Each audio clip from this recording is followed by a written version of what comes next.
So, as Andy said, my name is Dave Camper, and I'm one of your business agents here at MAPE. And before I get started on the data itself, I want to talk a little bit about why this kind of project came to be. I belong to what you might call the crisis school of the labor movement, where I believe that if we don't change, and soon, we face extinction within a couple of generations. And that the labor movement has to do whatever it takes to be successful, because we're the best voice for working families out there. And it was about 2004, right at the beginning of this analysis, that I came across what I seriously consider the best book ever written about how to solve the problems of the American labor movement. And I promise you, this is not a joke. The best book ever written on how to solve the problems of the American labor movement is Moneyball by Michael Lewis.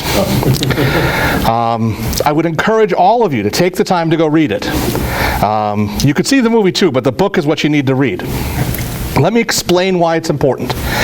The book is the story, for those of you who aren't familiar, of Billy Beane, the general manager of the Oakland Athletics, and how the Oakland Athletics, who have the lowest payroll of any team in Major League Baseball, were able to compete successfully against the New York Yankees, who had the greatest payroll of any team in Major League Baseball. That is to say, Moneyball is a study about what you do when your opponent has vastly more resources than you do. That ought to sound really familiar, because what the book is about is strategic resource allocation. It's about figuring out what to do when you have a situation where what you have isn't even sufficient to handle what you want to do, let alone what you need to do. And what do you do when that happens? And that's one of the things that as I was reading Moneyball 10 years ago, that caught my interest about it. Another thing that I think makes the book so valuable to our study of the labor movement is that there's so much in common with our situations. Both baseball and the labor movement started about the same time in American history. Both reached their peaks in the 1930s with Babe Ruth or the Wagner Act. Both had lots of trouble in the 80s and 90s. And both face uncertain futures today. In addition, the kind of work that we're talking about, because the work I'm interested in here is the work of how unions do what unions do. Because it requires, what unions do, requires professional skills, just like baseball. It requires experience, just like baseball. But just like that, just like Billy Beane was struggling with, we lack a formal certification system to train our people. If you want to be a lawyer, you go to law school. Right? You want to be a doctor, you go to medical school. You get certified, you get past your boards. Even if you want to be a land surveyor, you've got to get your certification and go to school. Even cosmetology has a school for it, for people who want to be certified in what they do. And of course, those of us who do this know, the people who sit on the other side of the table from us have a certification, the Professional in Human Resources certification, which these days is de rigueur for anyone looking for a senior human resources job anywhere in management. In the labor movement, we have no equivalents. We have some labor education programs, and many of them are very excellent. But the truth is, the vast majority of the people who are running, leading, and part of the labor movement today have never had any kind of formal training beyond what they got from the previous generation. How do we train our stewards? We bring in stewards who've done it for a while and train them. How do we train negotiators? We bring in previous negotiators. New officers are trained by old officers. New staff are brought up to speed by old staff. This is how we do things in the labor movement, and how they did things in baseball, where conventional wisdom and untested assumptions are what drive things. For decades in baseball, the presumption was that in certain situations you had to bunt. Turns out that's not true, but that's what everyone got taught. And we too, in the labor movement, have untested assumptions that drive us. And part of having those untested assumptions is that too often, success becomes following the conventional wisdom. Well, we did what we were supposed to do. We put in the left-handed pitcher, and so even though we didn't win the game, we did what we were supposed to do. We in the labor movement do that as well. We followed the steps we're supposed to follow, and if the results didn't come out the way they did, well, okay. we've got to change that way of thinking about it. Success should be success. Right? Success should be doing good things that help improve the lives of our members, the lives of America's working people, and the rest of the world. That's what success should be. And in order to do that, and again, I want you to go read Moneyball about this, what you do is you assume nothing. You don't rely upon conventional wisdom. You use objective measures whenever possible. And remember, possible is an important word there. You test theories and you experiment. And if you read Moneyball, that's what that book is about, and that's what we're also talking about today. Because MAPE spent the money on a new database system called Unionware, we have the ability to sort through data much better than we ever had before. And so this presentation would have taken 10 times as long to prepare under our old system. And as a result, I was able to do this in much less time. What we're going to look at today is data from our database on grievances in MAPE, whatever trends and problems there might be, and then hopefully in our discussion we can talk about recommendations. I want to begin with some caveats. First, this is really important. Not everything that can be measured is important, and not everything that's important can be measured. I can't stress this enough. Just because you have something in a numerical form or in a piece of data you can measure doesn't mean it's always more important than that thing you can't quite measure. And just because you can't measure it doesn't mean it might not be really vital. And so while we're going to talk about hard numbers today and statistics, that's not the whole story. It's only part of it. Another piece that you need to remember is that data is not the plural form of anecdote. You're going to see data presented to you today, and all of you are going to say, oh right, that seems like a situation I had in such and such a place. That's a natural human tendency to go there. It's what we do. We filter our own experience through what we see. But we have to be careful as a union not to let those individual anecdotes drive us when the data might say something different. On the flip side of that, of course, correlation is not causation. Just because we see a link between things doesn't mean one caused the other. It requires much deeper exploration to really understand what might be happening in certain situations. And then, as an historian, there's no way I can't bring up my old pal George Santayana. Those who do not remember the past are condemned forever to repeat it. If we learn things about our past and we don't do anything about it, then it's our own fault what happens to us, is my point. Let me talk about the methodology here. Pulling up from 2004 to 2013, and this is, I went to the middle of 2013, to June 30th. We have approximately 1,500 grievances. And we can sort that data by date, by agency, by local, by type of grievance. Grievances, of course, are a tricky thing. Sometimes a grievance isn't a bad thing. Sometimes a grievance is just a step in a process. But overall, I think it is safe to say that a grievance is representative of a few different things. One, the state of the labor management relationship. Two, the union's activism in tracking down and finding grievances. And three, management's reliance of or ignorance of the collective bargaining agreement. And so in general, I think, when you have more grievances, that's a sign of trouble. When you have less grievances, that's a sign that things might be going better. There are exceptions to that rule aplenty, but I think in general, that shows. Now, the key findings, the key takeaways from this. First of all, grievances are up, and I'll show you how much. The increase is tied to very specific areas of MAPE, and we'll talk about that.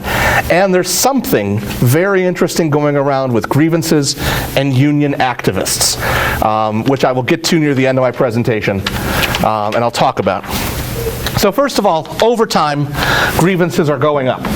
The red line shows our grievances per member per year. In 2004, we had about 10,500 members. In 2013, we have about 13,000. So we would expect grievances to rise just by having more members. So this is weighted for membership growth. This is grievances per member. Now you'll notice there's another line here. And let me take a moment to explain the statistical measures I'm using here. I'm not going to try and teach anyone statistics, I don't know how. But I want to explain for a moment what we're doing here. This green line is what's called a regression line. And it's basically a statistically calculated way of saying, is this bumpy red line actually going in a direction, or is it just a bumpy line? Because the human eye can be deceived by these things. It can look to us like there's a trend, but it might not be. And the R-squared number is a statistical measure of how important that line is. Now, my political scientist brother-in-law says 0.3594 is pretty significant. It means that grievances are, in fact, going up over time. It's not just that it looks like it. They are, in fact, going up over time. What are we grieving? Well, 2/3 of all the grievances that we file, and this is steady across all the years, 2/3 of the grievances are in response to a member being disciplined. 1/3 of grievances involve contract language in one form or another. And the key areas there: wages, which is almost always a denial of a step increase, non-discrimination, vacation leave, layoff and recall, vacancies and filling of positions. Those are the articles of the contract that we grieve the most. That's not to say that that's where most of the violations occur, but that's where we grieve the most. And the fact that grievances are up over time doesn't necessarily mean that violations are up over the time either. But I also want to talk about where they happen. I'm going to put up an entirely useless set of numbers here. And understand, when you see it, it's an entirely useless set of numbers. This is how many grievances we've had in various state agencies from 2004 to the summer of 2013. As you know, this is an entirely useless number because some of these agencies are 200 people and some of these agencies are 1,500 people or more. And so looking at this may look alarming in certain places and not alarming in others. The truth is, it's almost entirely useless. Thankfully, again, we have a statistical tool that can help us figure this out. And what I calculated was something called a Z-score, which basically looks at, if we assumed that the grievances were averagely, that's not a word, but we're going to use it, spread out amongst all the agencies, how many would each agency have? And then comparing that to where they really are, how far or above or below the predicted average they are. And you get a number that's called a Z-score, which is almost always between 2 and -2. And if it's positive, that means there's more than you should expect. And if it's negative, it means there's less than you should expect. And so this is, once you break it down by Z-scores, this is what it looks like. The Department of Labor and Industry shoots way up over 2.0. Way, way up. Human Services is next. I think people might have predicted that. But departments where we have a fair number of grievances, like Public Service, Pollution Control Agency, they're below average. And several of them are pretty close to the norm, like the Minnesota State Colleges and University System, Department of Transportation, Education, are pretty close to the norm. This, however, is also, at times, a misleading graph. And I want to look at, to show you that, I want to look at the Department of Labor and Industry. From 2004 to 2008, they had 55 grievances in the Department of Labor and Industry. Since then, 8 grievances. So overall, from 2004 to 2013, their Z-scores through the roof. But if you break it down over time, something great has happened over there, I think. I don't know that. It might just be chance, but it's not. Something probably has happened to change the labor management dynamic in the Department of Labor and Industry. And it started around 2009, and it's made things better there. So the number of grievances drops off to almost nothing. So let's look at where the trouble spots are. From 2004 to 2006, looking only at big agencies with more than 200 members. Department of Health, Department of Human Services, the Minnesota State Colleges and University Systems, the Department of Revenue accounted for slightly less than half of the grievances. Now that is about what you would expect based on the size of those agencies. That's about what you'd expect. But if you go to 2011 to 2013, all of a sudden, those 4 agencies have taken up a huge chunk of the grievances. And in fact, if you look at the overall trend, our grievances are up. If you take those 4 agencies out, our grievances are actually down over time. All the increase is coming from these 4 agencies, plus one other one, which I'll talk about briefly in the later, that's too small to really accurately measure. So we've got some serious challenges to look at here. And in fact, MnSQ's only on here because it basically hasn't gone down. It's actually kind of level over time. So I'm going to look at the other 3 agencies where I think there's really interesting things going on. First, the Department of Health. This is the number of grievances per year, once again weighted for membership growth. And so look, if you will, at this area down here. From 2007 to 2010, there were 5 or fewer grievances every year in the Department of Health. All of a sudden, in 2011, it shoots through the roof. The overall trend line, the R-squared number, is not terribly significant because it was higher as well in the past. So we have 2 questions we have to dig into in health. One is, what was going right in 2007, 8, 9, and 10? And what's gone haywire since then? And frankly, we need to answer both those questions if we really want to understand what's going on, because we want to know why there's fewer grievances, but also why there's more. Now, next I want to talk about the Department of Human Services, DHS. This is their grievances per year, again, weighted for membership growth. Again, if you look at that trend line, it's not very big. And in fact, through most of the period, Department of Human Services stays fairly level in the amount of grievances it has. It has more than the average, but it stays fairly level. However, if we break this down to quarters of a year, starting just in 2011, this is what we see. 2011, up and down, and suddenly in the middle of 2012, it shoots up and then accelerates to astronomical levels in the beginning of 2013. This is a huge increase. It is statistically improbable, to say the least, that this is chance. Something's going on over there. Now, here is one of those moments where we want to use anecdote instead of data, because those who are familiar with the Department of Human Services know that right here, where things started changing, a certain personnel figure in the Human Resources Department came on staff. That's really interesting. And again, it would be easy to just try and say, oh, it's because this person was brought in. But we can't know that. We just can't. There is, however, even more interesting data from DHS. This should blow your mind. This is the regions, numbers of members of DHS, and the number of grievances in the last 3 years. The Lafayette building, which has 414 members, had 29 grievances.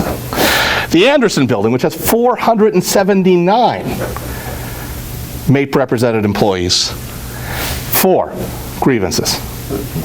All right, there's a test you can run called a chi-square test, which is the same kind of test you'd run if you threw a coin in the air 5 times and it came up heads each time. You'd say, is that coin weighted or is it just chance? You can run that test on this, and it says there's basically a 99.9% likelihood that this is not random. Something's happening in the Lafayette building, and something's happening in the Anderson building, because frankly that's a really low number in the Anderson building. If you take the Anderson building out of the equation and look at the rest of the Department of Human Services alone, in the year 2013, the first 6 months of the year, there's 7.5% of the membership and 25% of MAPE's grievances from just Department of Human Services, not counting their biggest area. All right? That's really significant. It's really significant. The last agency I want to look at is the Department of Revenue. And you cannot, in the world of statistics, find a line as clear as this one. That's a steady increase, right up the line there. You had 1 year of a dip, but other than that, that's an increase, that's a steady increase, an R-squared of 0.7633. What they would say is that 76% of the change in grievances is explained by the change in time, which is a little bit of a fib, but clearly it's going up over time. And again, it's specific to certain areas. The Revenue Central Office has 70%, give or take, of all of our represented employees in the Revenue Department. From 2004 to 2006, they accounted for 72% of grievances. That's a perfectly reasonable number. From 2011 to 2013, 86% of Revenue Department grievances were in one one area, the central office. Again, if you look outside the central office, the Department of Revenue is flat or shrinking in number of grievances it has. But in the central office, the numbers have shot through the roof. That's something we need to know about. We need to dig into that. We need to figure out what's going on and why. This is all kind of gloomy, so let me mention a couple of places on the good side. Corrections. So the Department of Employment and Economic Development, Department of Labor and Industry, Department of Natural Resources have all seen huge declines in the number of grievances they have. Good job. Way to go. Hooray. That's really excellent. That's really excellent. One other place worth noting is Region 19, which is Mankato, Faribault, Albert Lee. It has also seen a very steady growth in grievances. However, it's not clear to me how much of that is Region 19 specific and how much of that isn't the fact that the Department of Human Services has that facility in St. Peter that generates a lot of grievances. So this actually could be the Department of Human Services factor rather than Region 19 factor. It's the ability, it's hard to disentangle those different factors. A couple of other patterns or non-patterns of note. There's a seasonal variation to when we file grievances.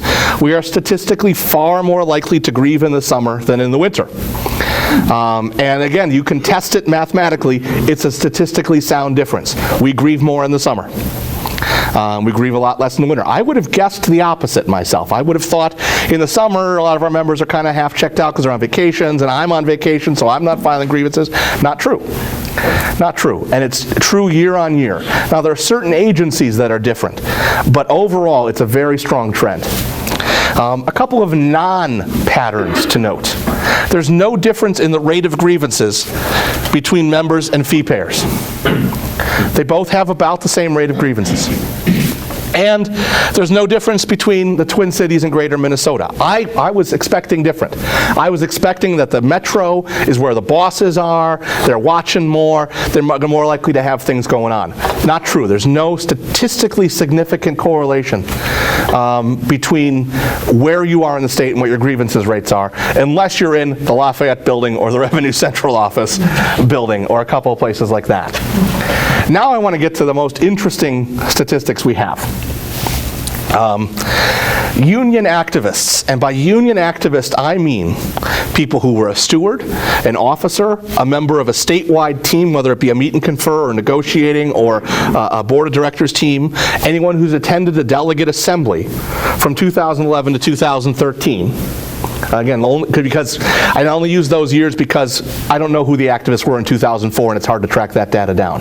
But from 2011 to 2013, that total number is about 3.4% of the total MAPE membership. However, if you look at how often they file grievances, they file grievances at about 3 times the rate as we do, as non-activists do. In fact, the exact percentage is 310%. So your first reaction is to panic. Your first reaction is to fear that, oh my God, they're clearly out to get activists. They're retaliating against us. They're out to get us. I don't know. I want to throw some caveats out there and make us think a little bit about it. First of all, let's look at where the grievances go. I said earlier that 2/3 of all our grievances are in response to member discipline, and about 1/3 are in response to contract language. That is true for different regions, for different agencies, for different times. It's not true for union activists. At 3.4% of the membership, we're 6.4% of the disciplinary grievances, but we're almost 17% of the contract language grievances. That is to say, we're 96% more likely to file a disciplinary grievance, but almost 500% more likely to file a grievance over contract language. So I want to offer a couple of hypotheses, and they're only hypotheses, but things to think about. The first one is that we know that not all discipline is grieved. When people receive discipline, we have a right to be there as the union. We find out about it. We encourage someone to file a grievance. They sometimes don't. I would bet all the money in my pockets against all the money in your pockets that our activists are more likely to grieve discipline than non-activists. I suspect that's very true.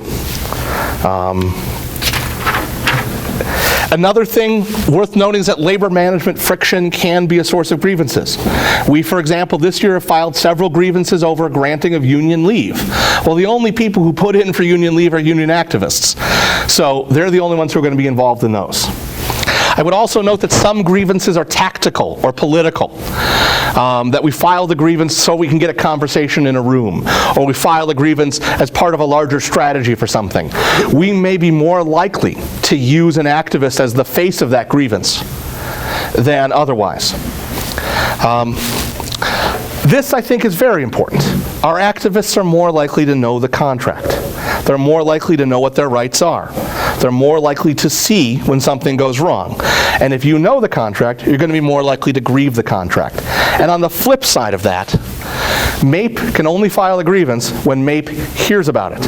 Now, we're not supposed to use the union as a third party. We're all the union, and that's very true. But nonetheless, grievances are filed by the business agents on our computers in our offices downstairs. If a business agent doesn't know there's a grievance to file, there's no grievance filed. And so, again, activists know who to contact, know where to go, know how to address a problem. And I think, therefore, it's very likely that union activists are more likely to file especially contract language grievances because they know where to go and they know what their rights are. Now, there's an implication there that I find extremely concerning.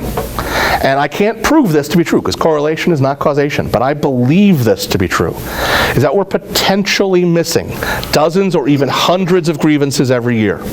My belief is the contract is being violated far more frequently than we're aware of it. And that worries me to death. It worries me enough to use an extraordinarily misleading graph. All right, this is exactly the wrong kind of way to use statistics. Please know that. But if all our members grieved at the same rate as our activists, in 2012, instead of having about 160 grievances, we'd have over 500 grievances. All right, so part of the things we need to think about going forward are, how are we going to be able to deal with that traffic and grievances? If we had a doubling in the number of grievances we filed, how would we handle that? I don't know the answer to that question. I hope we can talk about it as part of the discussion. What I want to avoid more than anything in the world is the union death spiral. The contract is violated, no one does anything about it. Members see that the contract is unenforced. Members therefore lose faith in the union's ability to protect them, and members become less likely to assert their rights the next time the contract is violated. And that has a flip side as well. The contract is violated, management doesn't get a grievance, so they don't have an incentive to follow the contract. So the next time they have a decision to make, they're going to pay less attention to the contract, and the contract is more likely to be violated. This, people, is how unions die. All right, this is how unions die. There's a lot of other ways that unions die too, as our executive director from Wisconsin can tell us. But this is also a way that unions die. We want to go the other way, a positive loop of revitalization, where the contract is violated, the union finds out and does something about it. The does something about it doesn't have to be a grievance, by the way. Sometimes the grievance is not the best choice. And the more we explore more creative options of problem solving, the better off we are. But once members see the union advocating for them, they're more likely to stand up for their own rights. And once management sees the union standing up, then management's going to become more aware of the contract and less likely to violate it. What's interesting, if you think about this to the absurd level, both the death spiral and the positive spiral end the same way, with very few grievances being filed. But in one case, it's because our union is beaten to the ground and unable to defend itself, and in the other case, it's because we're proud and strong and they don't dare to try and mess around with us. Quite obviously, I think we know which direction we'd like to go. And so where do we go from here? We can talk in our discussion about data we need to collect, what more information we think we need. We can't spend all our life on data collection, so we have to put limits on that. Questions we need to explore. The Department of Human Services stewards and staff have already taken some of this data to their meet and confer. And management was very surprised by it. And management told them that they had no way of calculating this data themselves. So we have information the boss doesn't. That's a good thing. But we need to explore it elsewhere too. We need to go back to Dolly and figure out what happened right, 5 years ago there. And we need to go to revenue and to health and to other areas and say, look, this looks like there's a problem here. Let's dig into it and find out what's wrong. And then we have to decide what actions we need to take. This is a member-run union, so it's the members, who are going to decide what actions we take. But in the face of this data, it seems to me there's things we have to do. That's the end of my formal presentation.